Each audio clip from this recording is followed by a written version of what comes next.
Next on AM 1480 WLEA, the Newsmaker Show. Here's Brian O'Neill. He's here. Alfred University political science professor emeritus Dr. Robert A. Heineman in the house. Happy to be here, Brian. Yes, indeed. The treatment of Trump. I don't know if you want to compare that to the treatment of Nixon or the treatment of Bill Clinton, but the treatment of Trump, I know that, we've talked about, you and I have talked about how hard Newt Gingrich and others were on Bill Clinton. We've talked about the impeachment of Richard Nixon and how tough that was. But this is something that you don't usually see. If you were young and you thought this is how presidents were treated, Well, I think first there's a general point we might make here in terms of the whole idea of democracy in the world today, and that is it's really interesting, I think, to compare the situation in the United States today with the situation that's going on in the United Kingdom today as well. In both instances, you've got elected representatives who simply are unwilling to accept the decision of the electorate. So in England, the electorate voted to withdraw from the European Union. But the elected representatives simply can't get that done. And in this country, the country voted to make Donald Trump the president.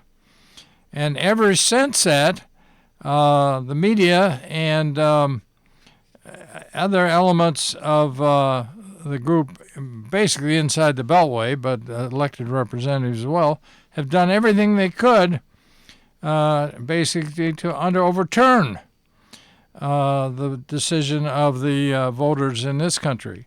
So in both cases, you've got democratic systems that the elected officials simply can't accept the decision that was made under, clearly nobody's arguing that the procedures were suspect. And in this country, of course, ever since Trump has been elected, there's been a huge segment of the country that just wants him out. Now, of course, he hasn't made that easy on himself by being a reasonably abrasive sort of person.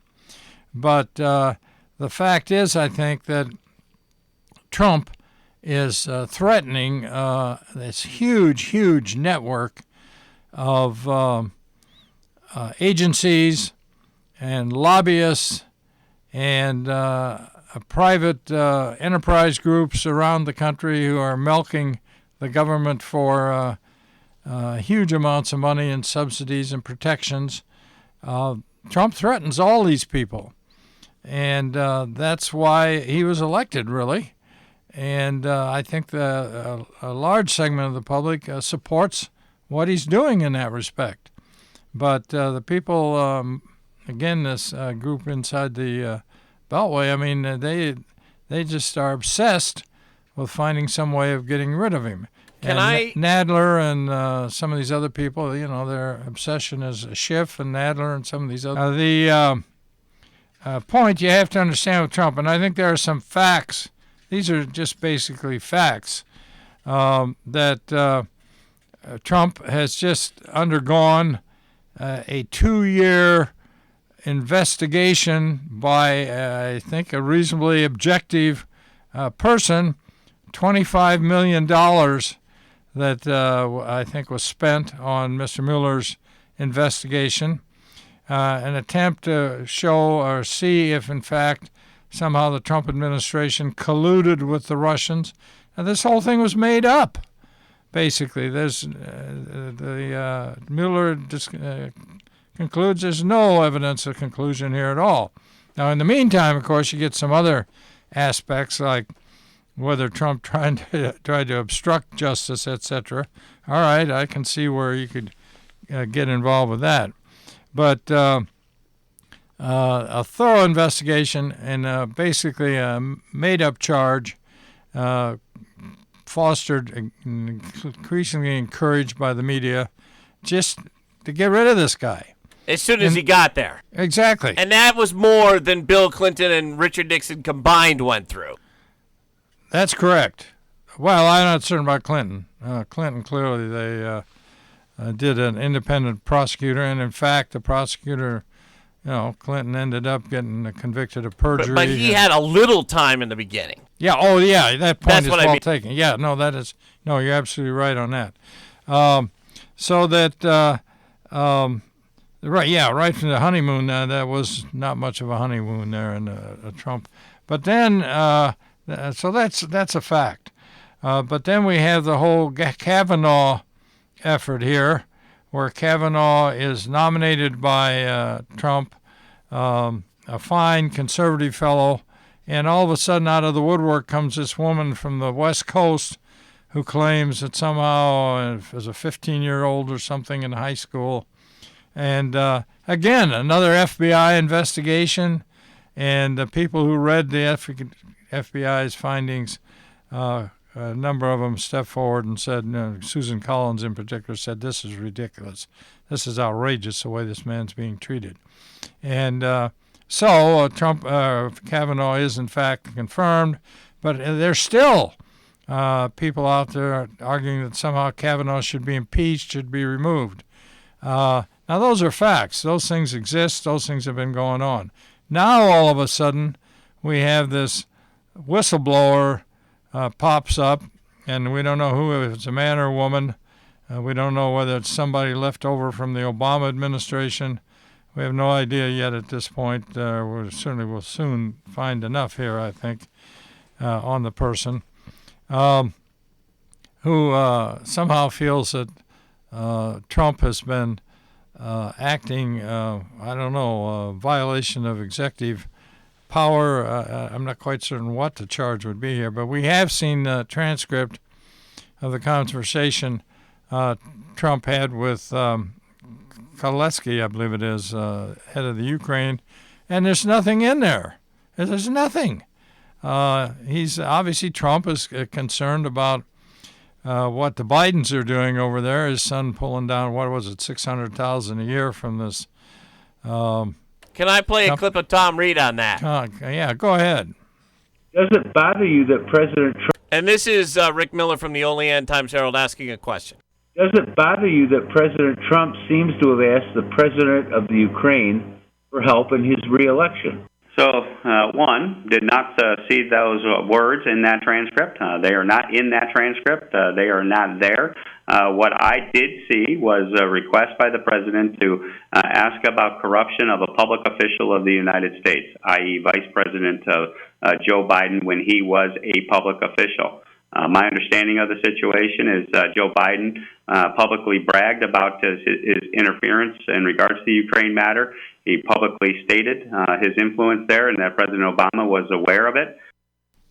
Yeah, no, I think Reed's absolutely right there. The point is the hate and the bitterness is just so intense right now that people are making up and trying to embellish situations which just don't exist. You're talking about Congressman Adam Schiff there inventing some of the transcript. You're yesterday. saying that Congressman Schiff made up some verbiage there, in the transcript when he was reading it on Thursday morning and had to apologize later on. He said, this is the kind of thing that he admitted that what he was doing, and so this is the kind of stuff that is going on, but it wasn't in the transcript. Yeah, and it's as far as I can tell, it's not going on now. I'm not certain about what Giuliani's doing. Who knows what that guy is. I never thought he was a good pick. No, he's not good. Absolutely not. But be that as it may, Trump himself, as far as I can see from the transcript, and anybody with any sense would basically say, what's going on here with the Bidens? How come Joel's kid is pulling down this huge amount of money, and then all of a sudden the prosecutor in the Ukraine is basically intimidated from continuing to investigate the situation. And as Congressman Reed points out, Biden's on record bragging about backing the guy off. So I think this hurts Biden quite a bit, and it'll probably go a long way, I think, toward torpedoing his attempt to get the nomination, because obviously Trump is not pushing this. I would bet some of Biden's Democrat opponents at this time will be kind of edging this along if they can. So at this point, we have, in terms of facts, a whole range here that show this constant attempt to make up charges and make up violations on Trump's part, and again and again they're shot down. I mean, the garbage this guy has had to put up with. Now, there have been presidents in the past, I think, that have been hit really hard by charges and such, but for recent times, this is really pretty incredible. And as you point out, it started right from the beginning, because the Clintons and a lot of these liberals were really, they just shouldn't have been denied the presidency. And the American people thought differently, and I think they still think differently. So the one point I would make here then, and I think he has a point on this too, is that Pelosi is not calling for impeachment. And the squad is really putting a lot of pressure on a lot of people in Congress. Here's a little audio of Congressman Tom Reed on that. It starts out with yours truly asking a question. Do you have a sense that any of the Democrats in the Problem Solvers Caucus are being influenced by the squad? Not so much directly, but indirectly, because of the squad's popularity and power with some on the left.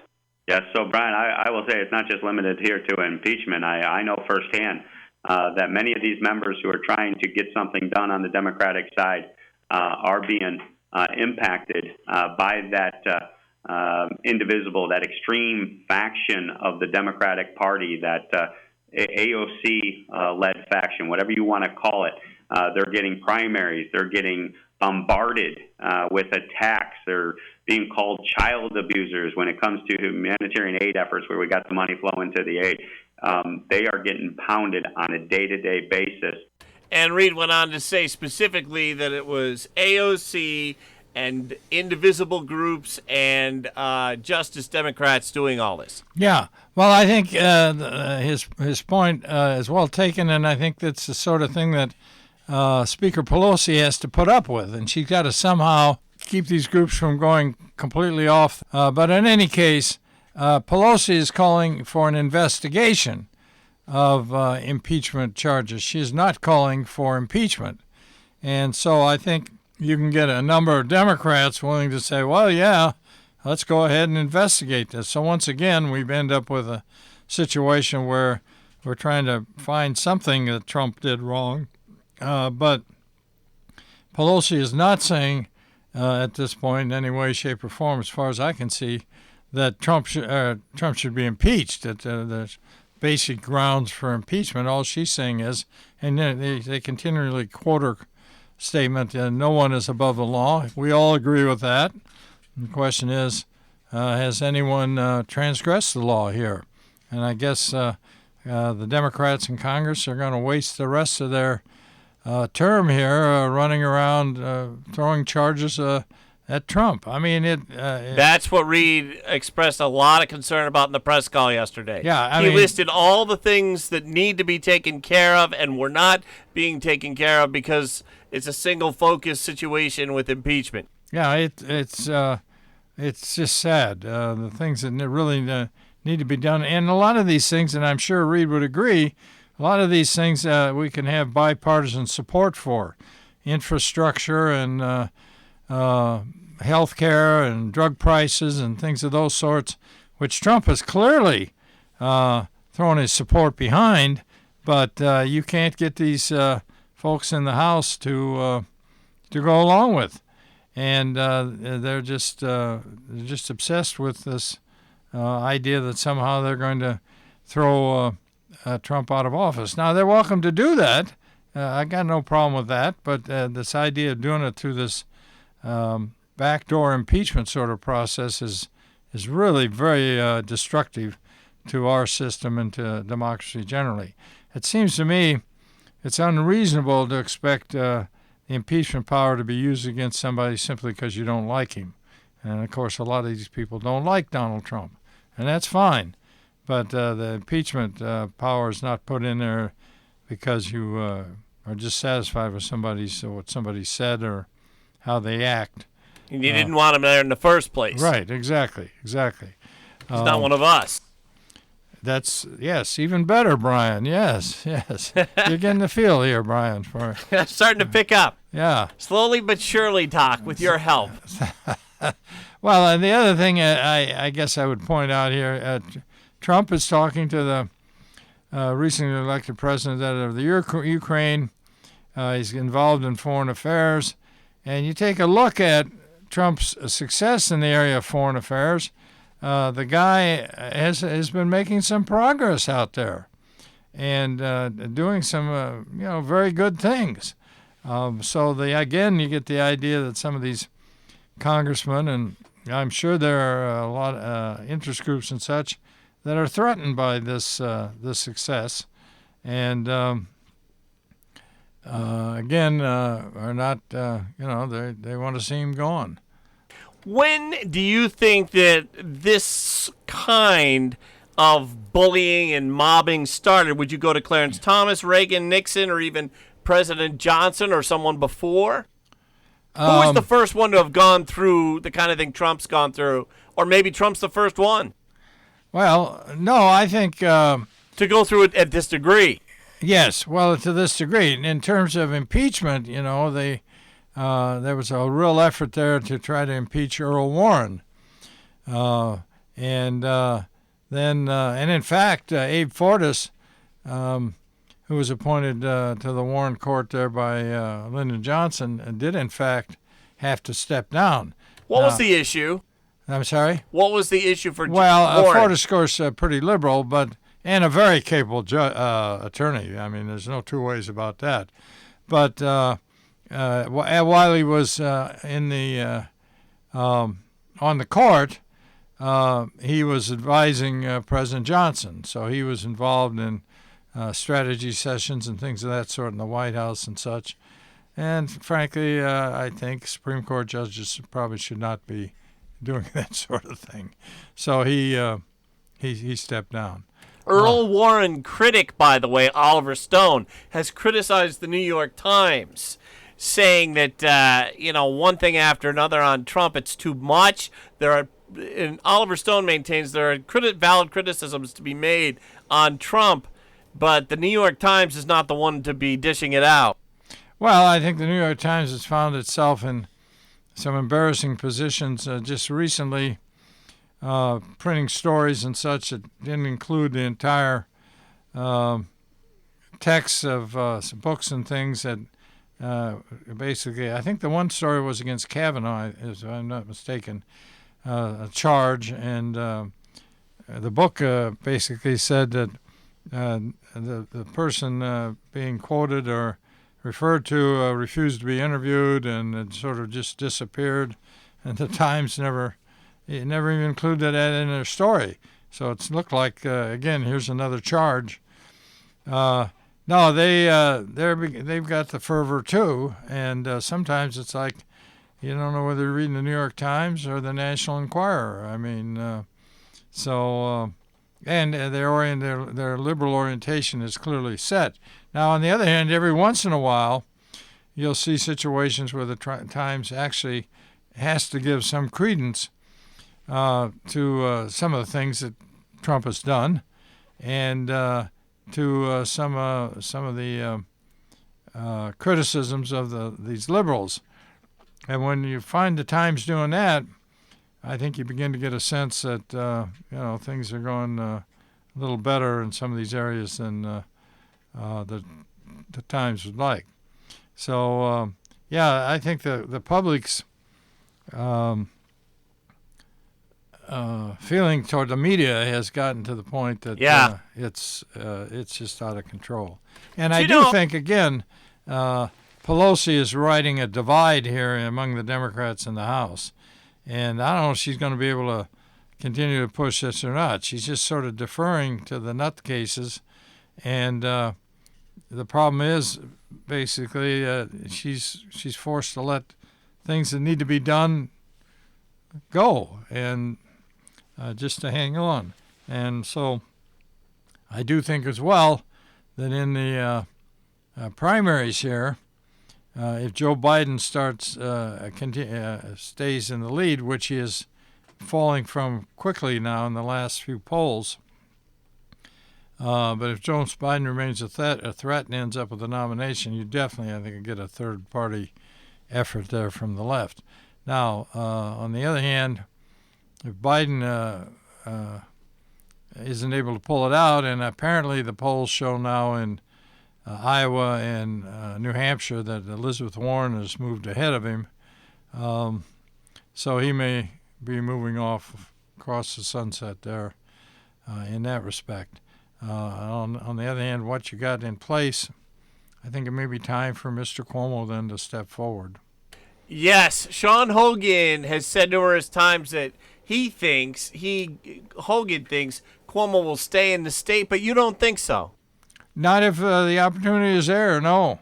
I think, compared to some of these other candidates, yeah, Cuomo looks pretty good for the Democrats, I think. Yeah, he's kind of, and we've talked about this before, he's had to kind of adjust his image as far as where he stands politically because of opponents running against him and who is running things in the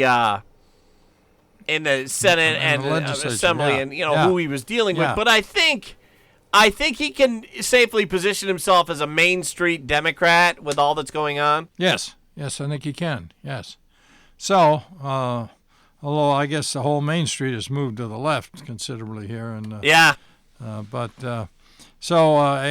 kind of interesting to watch how the Trump people are watching the Democrat primary and how this whole impeachment thing finesses the whole field of candidates there one way or another. And I believe we do have another debate coming up here shortly, don't we, Brian? I got to check with ABC on that and see if we can get that from ABC. Because Fox is cut out of the loop there. I see. So you think we may have the debate on WLEA then? That would be, I regret not doing the last one. I was talking to my barber about that, and I said, we ran a football game with faraway teams, and I could have run the debate, and I should have. Yeah. Well. And he agreed. Well, I'm sure the listening public will accept your apology there, Brian. All right. Till we meet again. I look forward to it, my man.